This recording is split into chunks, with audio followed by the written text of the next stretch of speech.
Hi, my name is Albert McKenna, your host for Journey Through the Pandemic podcast.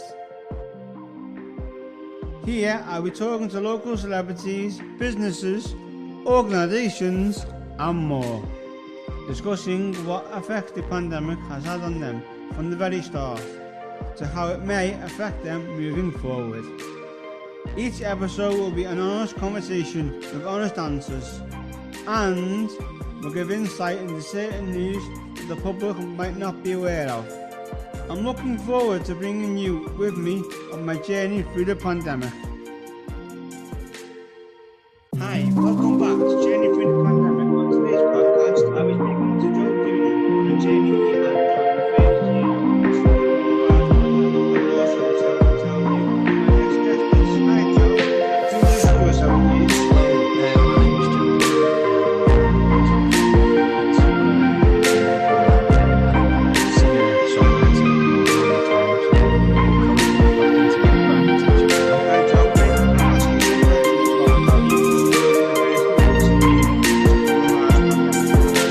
was it for you at the start of the pandemic? Yeah, I think it was, it was strange for everybody, wasn't it? It still is very strange for everybody, very surreal. I think it took a long time to hit, to be honest. I still get moments now where, you kind of stop and pause for a moment and think it's just absolutely mental that the whole world's come to a stop still and that can happen, and trying to adapt to ways of survival, really. So, yeah, I think the biggest thing it hit for me was obviously the gigs. I was gigging most weeks, well, pretty much every weekend, sometimes twice a week. Had actually just started a band with my brother as a duo. We've been waiting for years and years to be able to get together and been teaching, and he had his own band, and then, the timings weren't right. And then eventually we managed to get together. I left full-time teaching in the summer. So yeah, we were writing for about 6-7 months. Everything was looking good. We had a few gigs lined up. We had a couple of festivals in the summer, all those kind of things, and it got to, I think it was the end of February, we did our first gig in the Manor House in Warrington, a really, really nice venue, stunning little venue, and we had a really, really good night there, really positive. I think we met up maybe once. We were meeting up every week to write and practice and things, still doing the solo gigs on the side on a weekend. All that was fine. And then I think, yeah, like I say, we met up 1 week after, or 2 weeks, and then obviously everything just shut down, and I haven't seen him since. So everything's he's based in York, he's seeing, I'm in Liverpool, so with restrictions for moving around and things, so so that was quite tough. It was quite a stark contrast, obviously, being traveling a lot, on the road a lot, seeing lots of different places, different people, and then I was out of work for the first 7 months, and it was just, it was tough. But thankfully, I've been well, and my family's been well, and there's obviously everybody's in difficult situation at the moment, so I feel grateful for that. But still not taken away from the fact, obviously, things have changed a lot. Yeah, things have changed. How did you feel when I asked you that about you being part of our Facebook group? How No, it was great. Yeah, I really enjoyed doing that. I've tried to. I thought once, obviously, like I say, we've been used to gigging, and it's a very social job. You're interacting with people all the time. To go from that to just sat in your living room is quite tough. I'm a person that likes to be around people all the time anyway. So that was quite tough. So yeah, I really enjoyed doing that. I enjoy trying to give back a little bit as well to anything I can for anybody else who I know that was. I did one as well for another charity for people in isolation and things, as obviously we all have been, but those who are socially isolated anyway. It was really good, and I was trying to do those kind of things and Facebook Lives most week to try and keep up, give me a focus, to be honest, and it really helped me pull through that first 7 months, because I felt like I had a job to do, and I had something to kind of keep me going and have some interaction with people. It's great to see you now on the other end of a camera face that I can actually talk to, because I'm used to sitting in the kitchen and playing the guitar, and I'm talking into a phone, and obviously people are typing comments back and things, but you can't, it's really surreal. You go from singing to a room of people to just singing to your phone in the kitchen, and obviously if you ask a question, or you usually kind of judge the vibe of of the crowd, and you in normal times, and you ask a question and obviously nobody answers. So it's it's different, but we've had plenty of practice at it now, haven't we? So we're probably going to be experts at all this online technology, hopefully. How do you think you adapted during this pandemic? How have you adapted? Yeah, it's been strange really, because like I say, when I left teaching full time, I went into doing supply teaching, so it was part time, just day to day work, just 2 or 3 days a week. That was it, and I was blessed enough. The music kind of took over the rest of it in terms of my work. And then obviously once the pandemic hit, there was no work for 7 months once the schools had shut. I know people were still in looking after key workers and things, but that was the staff of the schools rather than getting supplies in. So and then it hit towards the end of September. Could have gone two ways. Didn't know whether schools would be taking on people from outside with the health risks and things like that, or whether there might be more work with people isolating and things. So I did a week in a school at the end of September. I think it was actually 3 or 4 days. I was even looking at maybe it's come to a point now where I'm going to have to start looking at Amazon delivery jobs or just anything like that to get some kind of income. Obviously after that period of time, and the world was starting to open up a little bit again, wasn't it, after summer? So and then I did that week in a school, and then I got called in to do another full week in another school, and actually I haven't left that school since. I'm in the same one, so it's been nice having a bit of stability and knowing what I'm doing. But it's even that's something to really get used to. From about October onwards, it was almost normal in schools. You have the usual, there's more sanitizer, and the classes are in bubbles and things like that, but I did really enjoy it because the being amongst with it being primary I'm in, being around young children and things, and having just kind of a real sense of purpose and being busy all the time, I really enjoyed, obviously after that 7 months. So that was great. It was a good distraction. I was really looking forward to going to work. I was finding the weekends a bit tougher than the work really, because I'd had a 7-month long weekend. So, but then of course schools have shut again. So I'm really fortunate because I'm still working in that school, looking after the key worker children. But there's only 3 children in the whole year group in my year that I'm teaching in, which in itself is another thing to adapt to. And all this online learning now alongside it it's just constantly learning all the time. And I like change. I like to keep things moving, keep things fluid in normal times, but obviously I prefer it under different circumstances, I think. How was it for you? Everything was great. Yeah, it was, like I say, busy with the music and building up to try and get an EP or a couple of singles together is under the Doonan brothers, which is the band with my brother. So yeah, everything was looking really positive. We were finally able to achieve a bit of a dream really, for us in that we were able to do music and get together and write our own material as a duo, which we've been trying to do, like I say, for so long now.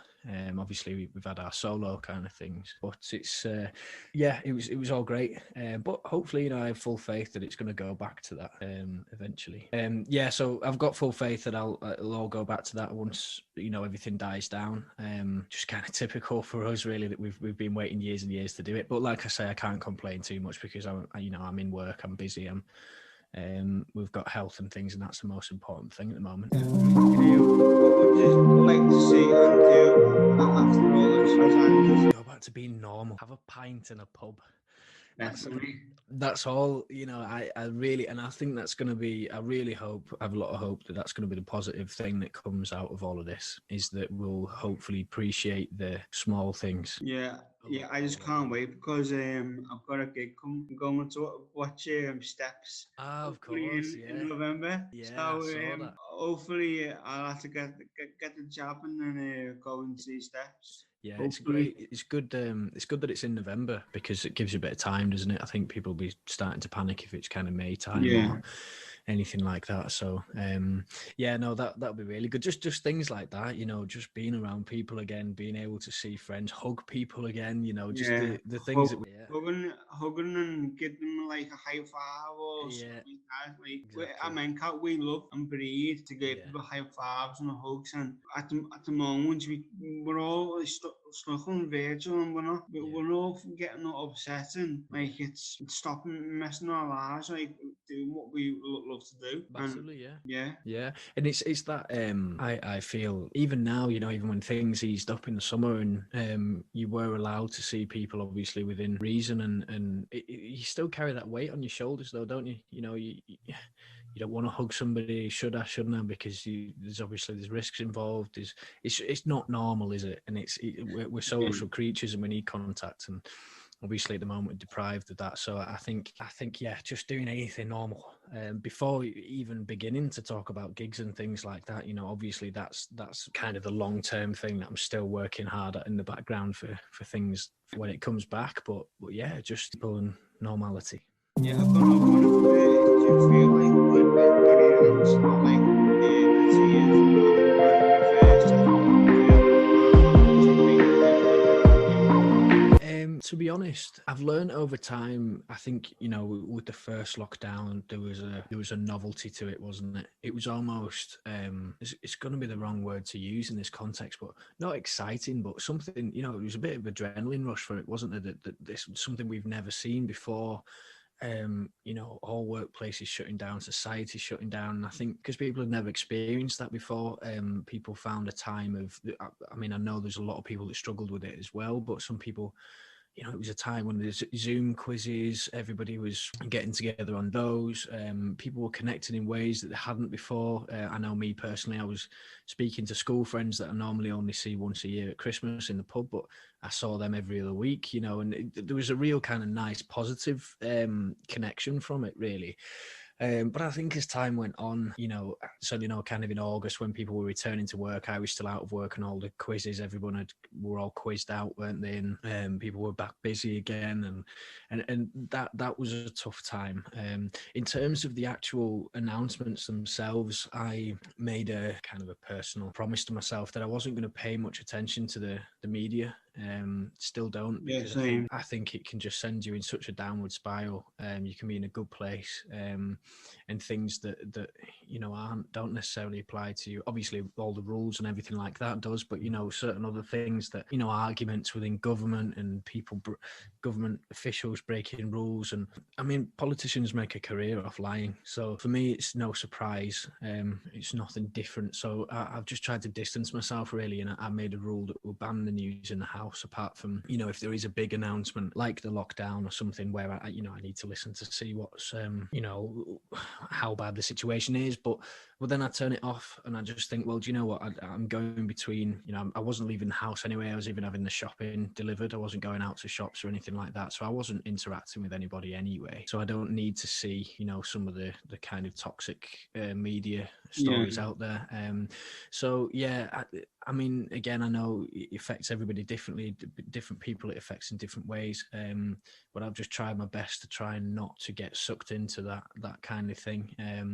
So it was, I mean, I've kind of grown numb to it.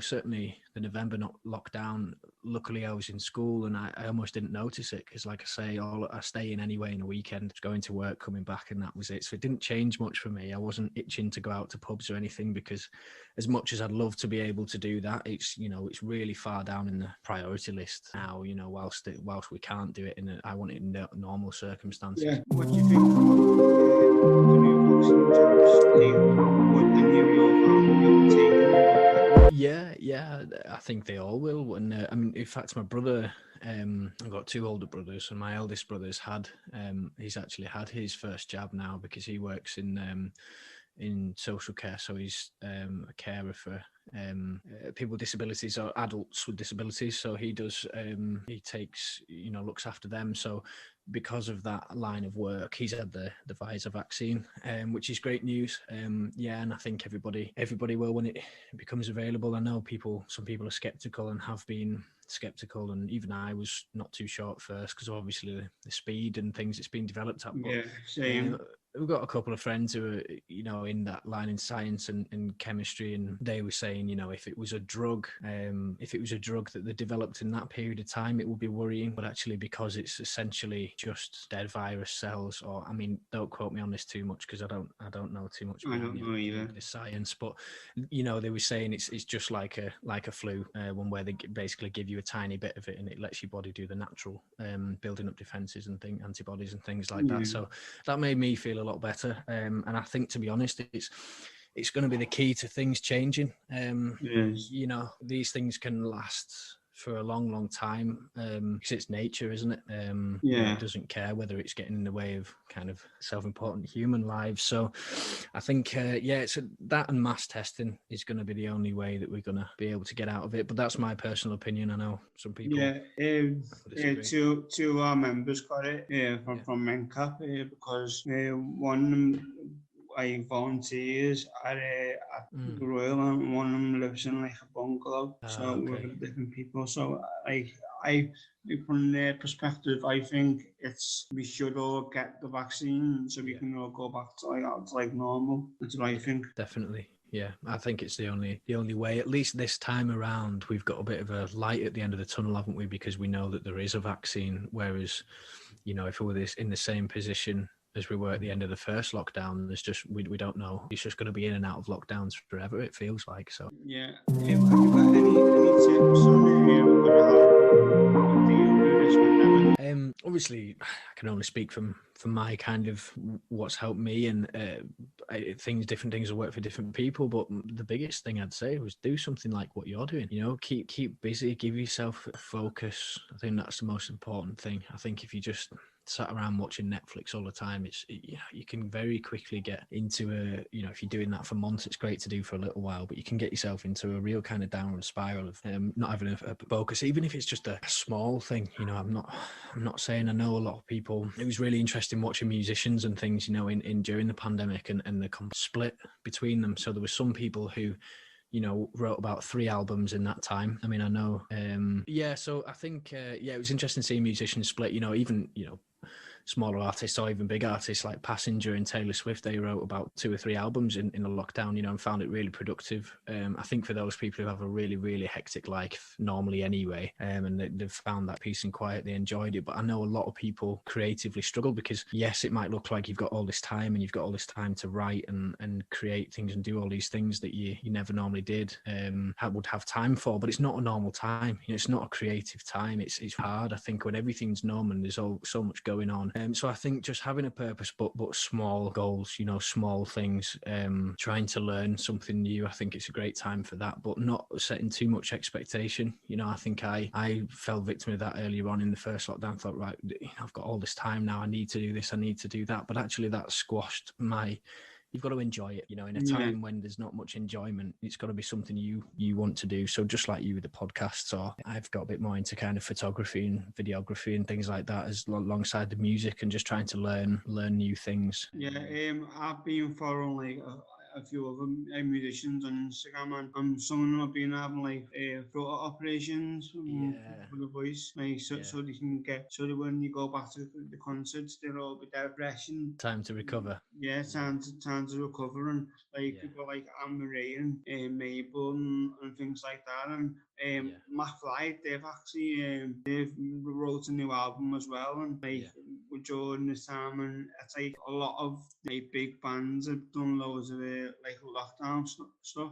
Like Steps, they were just about to release their album, but it actually got put back. But it's like when they announced it, gonna be announcing it during the lockdown. It's like Steps saved 2020. It was a big big thing for me, like. Yeah, definitely. I think it's like I say, it works for different people, doesn't it? And I think, like I say, for those who do have a really busy life, I think it's given them a bit of respite, hasn't it, that they wouldn't normally have when they're away from family and things like that for so long. But yeah, it's different for everyone, isn't it, I suppose? Where would my Facebook is the main thing.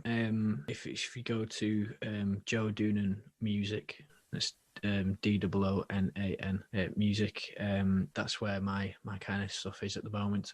Like I say, I'm in a bit of a strange period really, because I wasn't focusing on my solo stuff. It was all going into the band with my brother. So there's also the Doonan brothers Facebook page, and that's on Instagram as well.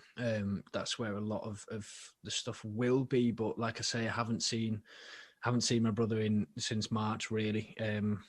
Saw him once in the garden in the summer very briefly, but so there's nothing going on there at the moment. There will be. That'll be our main kind of thing once things get going again. And my solo page is, I do quite a few Facebook lives and things like that, but I was doing it every week. They've quietened down a lot at the moment just because of the teaching and the online, with me trying to dip into that and just plodding along with that really. So, but yeah, definitely keep an eye out on there. As soon as I start to open up, I'll start putting things up there and do the odd Facebook Live. Well, when this pandemic's updated, I'm going to try and get together